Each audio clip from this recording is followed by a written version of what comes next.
Hello tout le monde, bienvenue dans On se dit tout sur 4, j'espère que vous allez bien.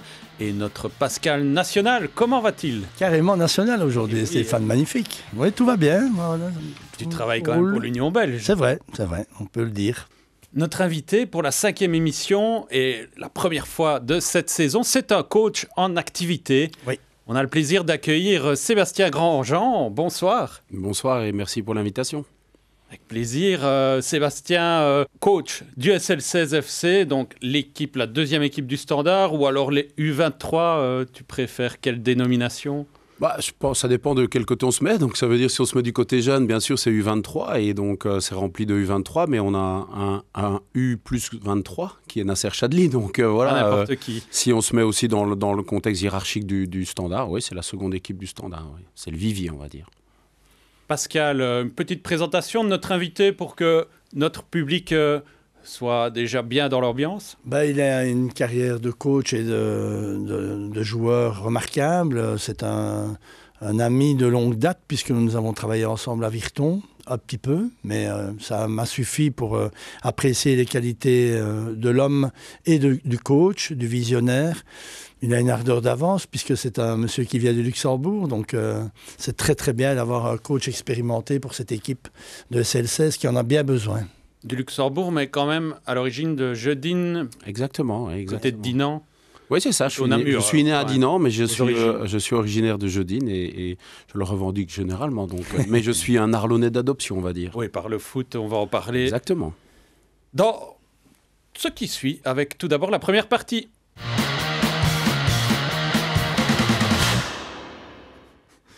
Sébastien, par rapport à cette première partie, on va ouvrir un petit peu la boîte à souvenirs et remonter au tout début. J'aimerais bien savoir, l'amour du foot, chez toi, ça s'est transmis ou ça vient d'où? Oui, mon papa était un grand amateur de football. Il n'a pas joué à un grand niveau, mais on allait toujours voir le foot. À cette époque-là, je me souviens que mon club de village, Jeudine, s'était hissé en promotion. Donc pour un village, c'était un truc extraordinaire. C'est un village qui jouait devant 1500 personnes. Une belle assistance. Fin des années 70, début 80, 4 ans de promotion. Et moi, gamin, j'avais 8, 9, 10 ans. Voilà, c'était l'événement tous les 15 jours. Et donc, dans le foot, je suis tombé dedans quand j'étais tout petit et j'y suis toujours. Donc voilà, comme tous les passionnés du foot, moi, pas plus que les autres. Hein. Quand on est passionné, c'est pour la vie. Mais ensuite, mes voisins, pour ne pas les citer, c'était quand même les frères Suraï. Donc les frères Suraï, Olivier et Eric. Qui ont quand même fait une très très belle carrière. Donc voilà, on a joué au foot tous les trois. On s'est entraîné dans des terrains pentus ou dans des terrains boueux ou dans des... peu importe, ou sur la route ou peu importe. Mais on rentrait de l'école, c'était devoir et puis c'était foot jusqu'à temps que le soleil se couche. Donc, tout ce parcours dans un niveau... amateur. Oui, complètement. Oui. Donc, en fait, qui m'a mené de la première provinciale à la division 3 nationale, ce qui est déjà pas trop mal quand on vient d'en bas, surtout d'un petit village. J'étais content de mon parcours. J'ai quand même fait 10 ans de national. Et après ça, tu deviens quand même un jeune entraîneur, à 31 ans seulement. Ça se fait dans quelles circonstances, quel contexte? C'est un contexte très spécial puisque je joue au Lorrain-Arlon. Et je ne devrais pas dire ça parce que mes joueurs vont peut-être écouter, mais j'entre en conflit avec le coach. Et un conflit ouvert où j'étais un peu le chef de l'équipe, j'étais capitaine et tout, et le coach m'a pris de front et ça s'est mal passé. Je ne citerai pas le nom du coach parce que j'ai du respect pour lui, il n'y a aucun problème là-dessus. Et voilà, comme ça peut arriver dans la vie, on s'entend plus. Divergence, et le président me dit qu'il ne peut pas virer le coach, que je comprends très bien, donc c'est moi qui arrête de moi-même. Donc j'arrête et le club d'en face, la JA à l'époque, me demande des conseils et puis je mets le pied à l'étrier et puis je savais que je deviendrais coach parce que je l'ai toujours été dans ma tête. Donc, quand j'ai connu mon épouse, je la connaissais de 15 jours, que je lui ai dit, écoute, voilà, je suis joueur et je serai entraîneur. À 12 ans, j'analysais le match Belgique-Argentine à la Coupe du Monde 82 pour voir comment Guitaïs avait fait pour éliminer Maradona. Voilà. Et je me souviens de ça parce que c'est une vraie anecdote, quoi. Donc, voilà, c'est comme ça, c'est en moi, on choisit pas. Ça se perd un peu, ça, Stéphane, finalement. Cette âme d'entraîneur. Oui, absolument. Avant, on pouvait dire ça, comme Sébastien vient de le dire. Moi, j'étais un peu dans la même situation et on se disait toujours, oui, ok, c'était écrit. Ici, là, maintenant, tu regardes les matchs, tu te dis, qui peut devenir entraîneur? même de jeunes. Du côté d'Arlon, là où tu es coach, ça se passe plutôt bien, si bien qu'un grand club quand même, hein, Virton, l'Excelsior Virton, vient te débaucher, et là c'est le grand bond de la provinciale à la D2. Oui. Tu as été surpris sur le moment? Oui, complètement. Complètement, parce que voilà, je suis en première provinciale, oui, je fais des bons résultats, oui, ça se passe bien, mais ça reste vraiment totalement amateur. Et après, Virton est racheté par un monsieur Herbigno, pour ne pas le citer, et qui m'appelle. Et voilà, j'avais été désigné entraîneur de l'année cette année-là, dans la province du Luxembourg. Et il était intéressé, on s'est rencontrés, puis ça s'est fait. Et dans le groupe, il y a quelques joueurs quand même assez talentueux et prometteurs. On va en redécouvrir un. C'est un joueur, je l'ai mis là parce que tu l'as lancé en 2009.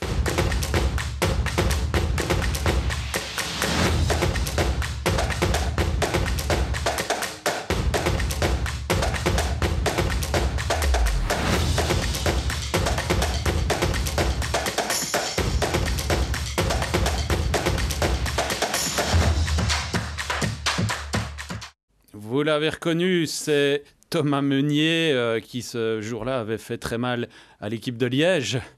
Thomas Meunier, tu l'as lancé, un joueur déjà à l'époque, c'était un crack, comme on dit. Oui, complètement. Ouais. Donc c'est quelqu'un qui avait une expérience un petit peu douloureuse au Standard de Liège, mais pour diverses raisons. Et il est arrivé à Virton, il s'est épanoui immédiatement et il était tellement fort en équipe de jeunes que j'ai pas eu beaucoup de mérite à aller chercher le meilleur de ça. C'est pas parce que j'ai moi-même décelé quelque chose. Non, il était fort, point. Mais je lui ai fait passer le cap de venir avec nous. Il devait se frotter à des Karim Bellocine à l'époque, qui était mon capitaine, etc., de Trémery et tout, des gars qui savaient mettre la savate aussi à l'entraînement. Donc, et voilà, on ne s'est pas trompé en fait sur lui, parce que moi j'avais toujours dit, je ne connais pas son plafond. Et effectivement, je crois qu'il a brisé le plafond, parce que pour un garçon de Saint-Aude, arriver au PSG, faire la demi-finale de Coupe du Monde, parce qu'il est quand même dans le fameux but de Nasser, justement, voilà, ce but mythique et qui restera toujours. Et donc voilà, c'est de la chance de l'avoir vu. C'est pas moi qui l'ai développé, je lui ai juste donné la chance de jouer en équipe première. On va parler d'un autre président qui vient dans la suite de votre carrière. On peut le voir avec la photo qui suit. Il est bien connu, Georges-Louis Boucher, président des Francs-Borins, président du MR aussi, mais ici on parle de foot. Comment était ta relation avec Georges-Louis? Excellente, aucun souci. Absolument pas d'ingérence de la part de M. Boucher dans la gestion footballistique de son club. Je crois que c'est quelqu'un qui se bat pour son club, pour le faire survivre financièrement, pour le faire grandir également. Donc, avec des idées, il est entouré de personnes compétentes également. Je n'ai que des bonnes choses à dire sur ce club des Francs-Borins. Ils m'ont permis aussi de revenir en Belgique, puisque après le titre au Folaèche et la Coupe d'Europe que j'ai connue là-bas, ils m'ont permis de revenir en Belgique, et c'était mon vœu, puisque j'avais pas cassé mon contrat, mais j'avais pas signé, parce que je voulais revenir en Belgique, et je voulais absolument aller dans le football belge, revenir et pouvoir terminer ma carrière en Belgique. Voilà. Et ce retour donc en Belgique par les Francs-Borins te fait aussi passer par la case SL16 FC, que tu connais encore mieux aujourd'hui. On va revoir une petite archive. Donc on était à peu près il y a un an d'ici, le 18 février 2024. Et c'était la rencontre donc SL16 FC Francs-Borins. Tu te rappelles de ce match? Ouais, c'était un match capital. Donc, capital pour les deux équipes. C'était avisé. Ouais, c'était avisé tout à fait sur le synthétique, puisqu'ils étaient obligés, le SL16 était obligé de jouer là suite à l'éclairage, etc. Enfin, c'était pour ça. Donc c'était un match capital, on l'a gagné 2-1, 1-2, tout à fait. Et aussi pour l'anecdote, c'est-à-dire que j'aurais pu être le coach de l'autre côté, puisque j'avais d'abord été contacté par le Standard à l'époque, puisque M. Harkin avait voulu me rencontrer. Il était manifestement séduit, puisqu'il voulait que je vienne, mais Riginal avait repris l'équipe à l'époque, avait fait quelques bons résultats, et c'est resté comme ça, et je devais être aussi l'adjoint de Karl Hufken. Ça ne s'est pas fait, bon soit, mais M. Harkin avait gardé mon numéro, et puis quand j'ai été libre, il m'a rappelé, quelques mois plus tard, d'entraîneur également. Voilà. Ouais. Mais comme quoi l'histoire parfois met les plats. Étonnante. Oui, tout à fait.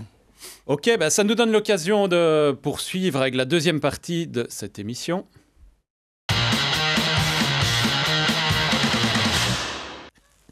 Voilà, aujourd'hui Sébastien, donc coach du SL16 FC en D1 ACFF. Est-ce que c'est le plus gros défi que tu relèves en ce moment de ta carrière de coach? Oui, et puis au début aussi, donc se lancer dans la carrière n'est jamais simple parce qu'on ne sait pas trop où on va, mais bon, j'étais assez sûr de moi. Ici, je suis venu aussi dans un challenge qui est extrêmement difficile, où je me rends compte encore plus de la difficulté étant dedans. Je ne vous cacherai pas qu'avant de venir, je ne me doutais pas que c'était aussi difficile. Voilà, soyons clairs. Et je ne dis pas que je ne serais pas venu, même si je l'avais su. Je serais venu parce que je suis un homme de challenge et quand je prends une décision, je la prends et je vais jusqu'au bout. Et pour rebondir là-dessus, on va peut-être écouter une interview que tu avais donnée aux médias du Standard lors de ton arrivée, peu après, c'était au mois de novembre dernier. La qualité. Ce groupe ne met pas tous les éléments voulus pour gagner les matchs. C'est à moi à changer ça. Ça, c'est mon travail. Le Standard a un nom, le Standard a une culture, le Standard a des supporters, le Standard a cette ferveur, cette rage de vaincre que je veux voir chez mes joueurs à chaque match. Pas seulement de temps en temps, pas 2 minutes, 5 minutes par match. Je veux le voir 95 minutes ou 100 minutes par match. Je veux le voir à chaque minute de l'entraînement. Il n'est pas question que le Standard baisse la tête quand ça va mal. Il n'est pas question que les joueurs du Standard se laissent aller. Pascal, ces valeurs du Standard dont parle Sébastien dans cette interview, évidemment, ça doit être la base. Oui, en fait, le Standard a commis pour moi plusieurs erreurs dans sa post-formation, à savoir qu'on a mis trop les joueurs dans du cocoon. Et quand tu joues en première nationale, comme c'est le cas pour le moment, tu vas dans des petites structures, le cocoon c'est fini, et il faut retrousser ses manches.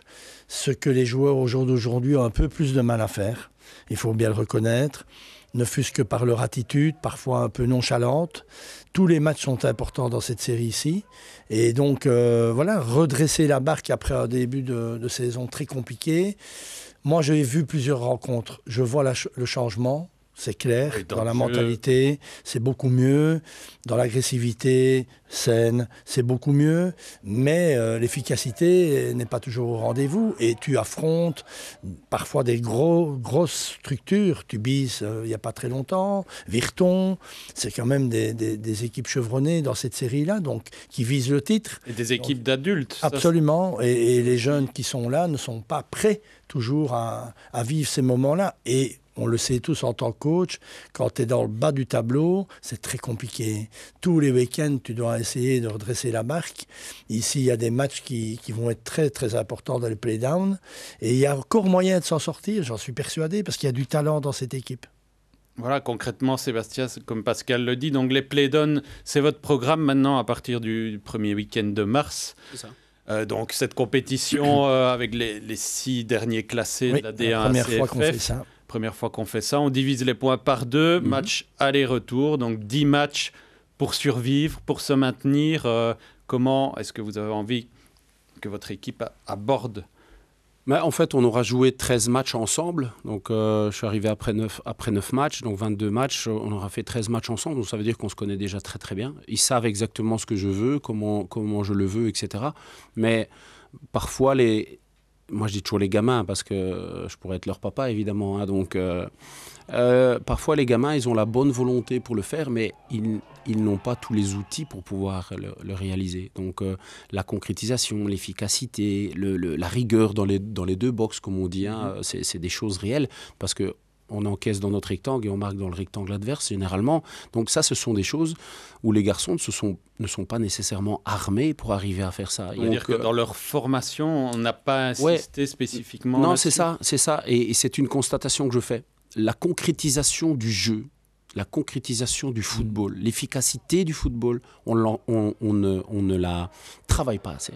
On travaille la formation, on travaille la construction du jeu, on oublie généralement la finition du jeu. Et donc ici, je rencontre quelques difficultés par rapport à ça. Mais pour vous donner juste une anecdote, on a joué donc 11 matchs, et en 11 matchs, on s'est créé 16 face-à-face ratés avec le gardien adverse. 16. Ah, c'est énorme. Imaginez que si on marque seulement un tiers, on a 6-7 points en plus en riant. Donc, et on a subi 4 face-à-face, nous, non marqués de l'adversaire. Bon, les 2 dernières places sont descendantes. Donc, évidemment, il va falloir tenter de passer ce cap et de mettre ces Sauver les précieux meubles. buts au fond. Et c'est tout ce qu'on te souhaite avec ton équipe, Sébastien.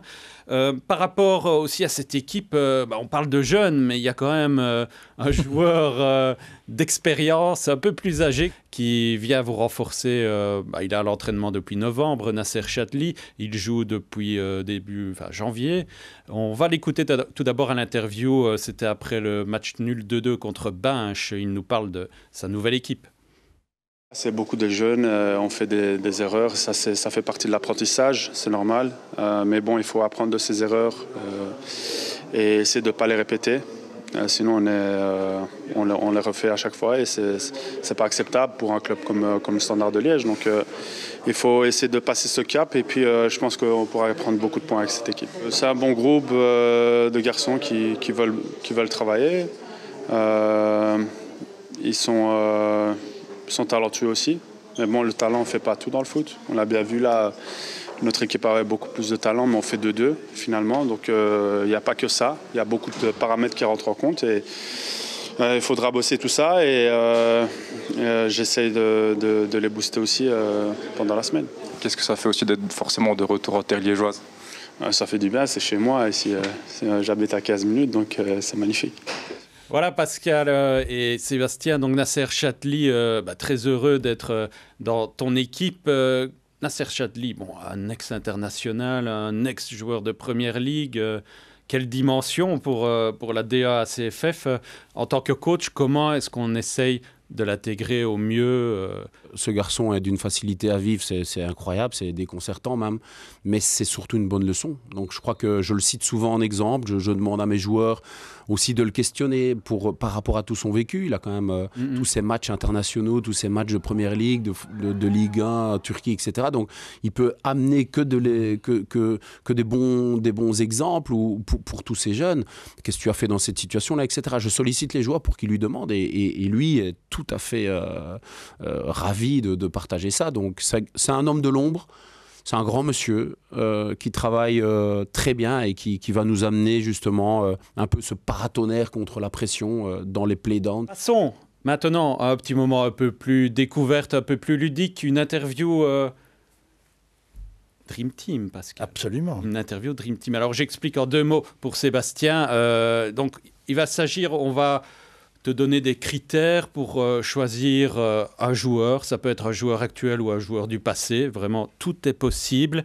Et donc, selon le critère, tu nous cites un joueur qui t'inspire cette capacité, cette aptitude. Pour le premier, je pense qu'il aura facile à trouver. C'est le joueur qui t'apporterait le plus au niveau technique. On va rester belge, je dirais. Deux joueurs, je vais citer. Je vais me permettre de citer Kevin De Bruyne, évidemment, pour sa vista qui a 16 ans, je l'ai vu, et il était déjà au-dessus du lot, et son geste juste offensif. Et le second, ce serait Hans Van Aken. Ah oui, notre soulier d'or, triple soulier d'or. Tout à fait, parce que c'est un géomètre, c'est quelqu'un qui fait toujours les bons choix, qui a dans le jeu offensif, il est extraordinaire, je trouve. Allez, on en parlait tout à l'heure, des joueurs décisifs, de mettre la balle au fond. Donc, le joueur idéal pour planter des buts. Si je pouvais choisir dans mon clutch, j'irais chercher Andy Zekri. Ah oui. Si j'avais Andy avec nous, je n'ai pas besoin d'aller chercher beaucoup plus haut, ni plus talentueux, sa mentalité, sa grinta, son envie de jouer pour le Standard, son envie d'être bon, son envie de manger chaque ballon. Si on avait ce gars-là qui traînait dans le rectangle avec nous, on aurait déjà marqué, à mon avis, dans les 16, on en aurait mis 9 ou 10 minimum. Et avec Ivan Leko, il n'y a pas moyen de s'arranger. Il en a besoin, évidemment. Je ne me permettrai pas de lui demander. Et ton joueur idéal pour aller au charbon? Donnez-moi un Eric Gerets. Ah ouais. Donnez-moi un Eric Gerets, donnez-moi un joueur de... Michel Renquin. Un joueur un peu de cette génération-là. Parce que c'est des joueurs qu'on ne rencontre presque plus. Où je citerai, et je dis souvent à mes joueurs que mon idole, c'est Rudiger du Real Madrid. Pourquoi? Parce que c'est la rigueur, tout en étant heureux de jouer. C'est pas des talentueux au sens premier du terme, c'est-à-dire qu'ils vont pas dribbler, ça va pas en mettre plein la vue à tout le monde, mais défensivement, ça en met plein la vue à tout le monde. D'ailleurs, les attaquants n'aiment pas jouer contre Rudiger, les attaquants n'aiment pas jouer contre Eric Gerets. Le joueur idéal pour enchaîner les clean sheets? Thibaut Courtois. C'est un peu moins d'accord, difficile. Et pour être capitaine, Si je devais citer un joueur qui m'a marqué dans ce rôle-là, je citerais Carles Puyol de Barcelone, parce que c'était quelqu'un qui était extraordinaire dans la gestion de ses coéquipiers. Il savait prendre les bonnes décisions. S'il y a un coéquipier qui pouvait partir en vrille, il allait le rechercher. C'est lui qui gérait l'arbitre. C'est lui. En fait, il gérait tout. Dernière chose, allez, fini les joueurs, on parle d'un coach idéal, à part toi, pour entraîner tout ce groupe dont on vient de parler, cette Dream Team. Mon entraîneur idéal, j'ai toujours eu un faible pour Arsène Wenger, parce que c'est un pédagogue, c'est un formateur de jeunes, c'est un gars de la post-formation également. Et c'est quand même quelqu'un qui a fait des résultats extraordinaires sans taper du poing sur la table quand il fallait pas. Je crois que Un gentleman. oui, et puis quelqu'un qui jouait pour l'offensive. Oui.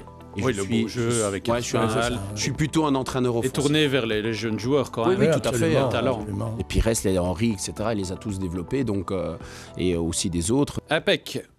Place à l'attaque. Troisième partie de cette émission. Ici, on regarde vers l'avant, vers le plus haut niveau belge. Et d'abord, ton club, le Standard, où il y a toujours un peu ce flou autour de la reprise. Évidemment, ça te concerne, mais ce n'est pas toi qui vas décider des candidats, etc. Mais juste, je voulais savoir, en tant que coach dans ce club, comment est-ce qu'on gère cette situation qui dure quand même depuis plusieurs mois, où on ne sait pas très bien de quoi sera fait le futur. Écoutez, en tant que supporter du Standard, étant jeune, etc., et mon cœur, évidemment, a toujours été rouge, on va dire, je connais l'histoire du Standard. C'est pas une histoire qui est long fleuve tranquille.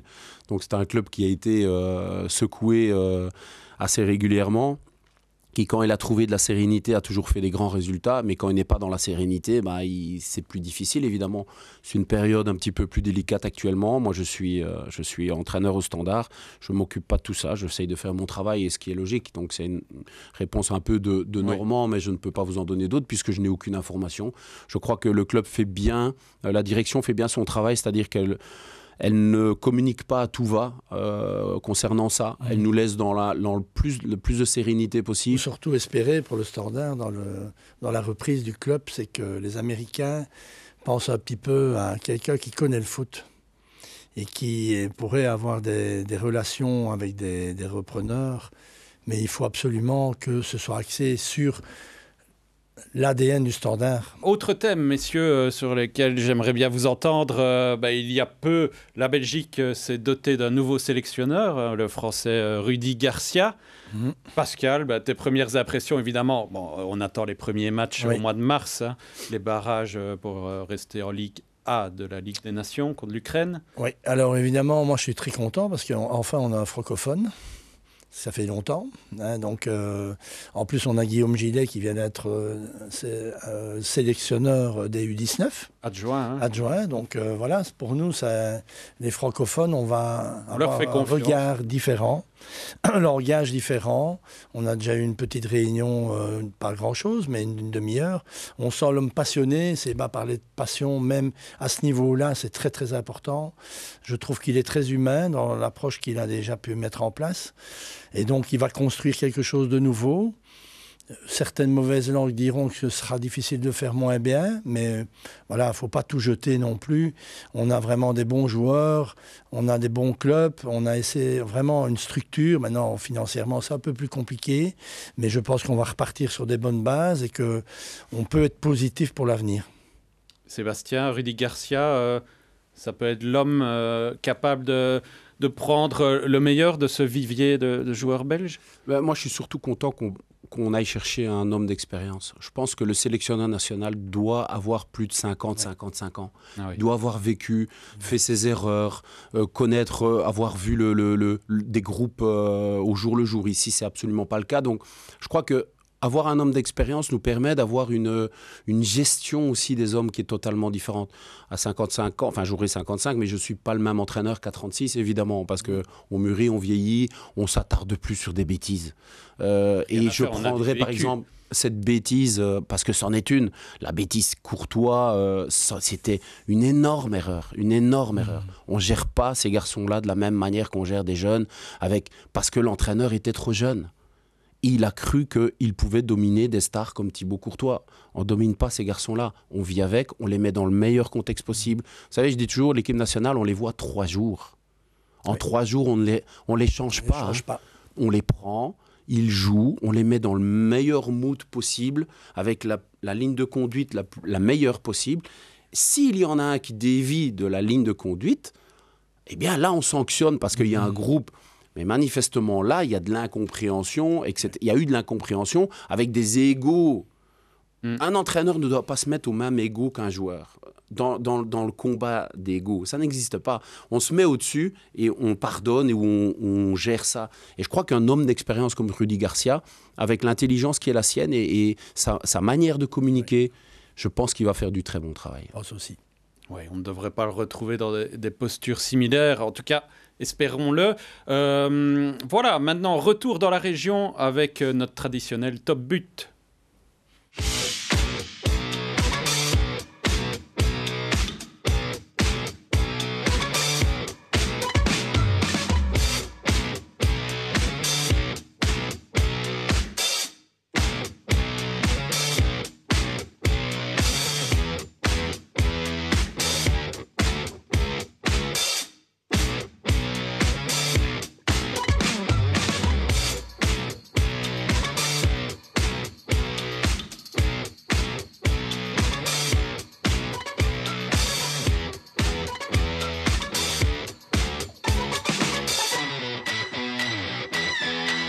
Voilà, messieurs, on arrive à la fin de cette émission. Et Sébastien, merci d'avoir participé à On se dit tout.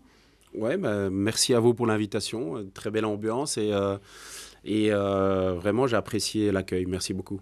Et nous, on a apprécié tes réponses et les anecdotes. Enfin, on sent que y a de la richesse avec Sébastien. Il y a du vécu et en même temps savoir parler qui est très intéressant dans le football, qui est parfois un petit peu cadenassé par des paroles toujours bien guidées. Ça change un petit peu, je trouve, dans l'esprit. D'avoir du fond. Il correspond vraiment bien à l'esprit liégeois, je trouve, dans ce sens-là.